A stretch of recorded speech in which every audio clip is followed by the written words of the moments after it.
Hey guys, welcome back to my channel. So in this video I'll be showing you guys how I pack this bouncy coins, how I pack my bouncy coins for my clients. Of course you guys should remember this video from my last video.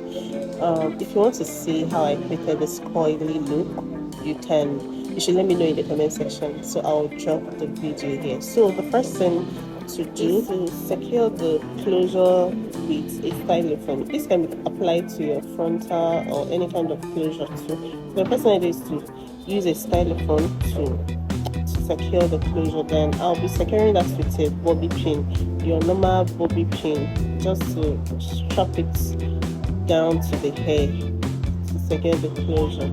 I was just trying to film. That's why it's looking so difficult. But the best thing for you to do is just to place it on top of the table, and I'm trying to just hold up the hair for the camera. That's why you see me struggling. But it's as easy as just put it on your table and secure your closure with your bobby pin. That's it for the first step.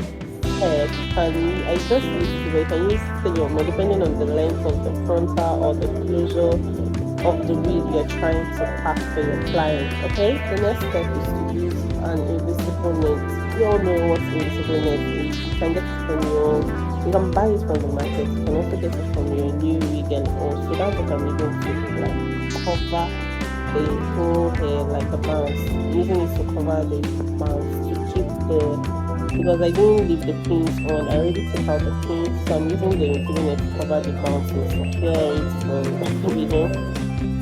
Guys, a video of this. I think I'll be dropping the video of this, how I achieve these coins for everyone to watch. So I'm going to link it up here, so you can as well go back to my channel and watch the video on how I achieved this coin. Next, I'll be using this transparent bag to pack everything, to pack the hair.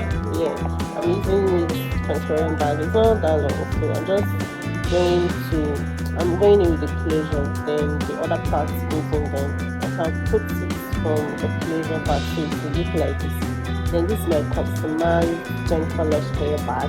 The bag is going in, the hair is going into the bag. So this is all I package for my customer. My customers are my top priority. Your satisfaction is our priority. So this cute bag, I got it customized. That's what I'm using, and of course I don't pack any other without adding a free gift to my customer. If you patronize me before, you should know. So then you should also add free gifts for your customers if you want to. And this is just a sticker, a thank you sticker that I put in there too. So that's it for today. Bye.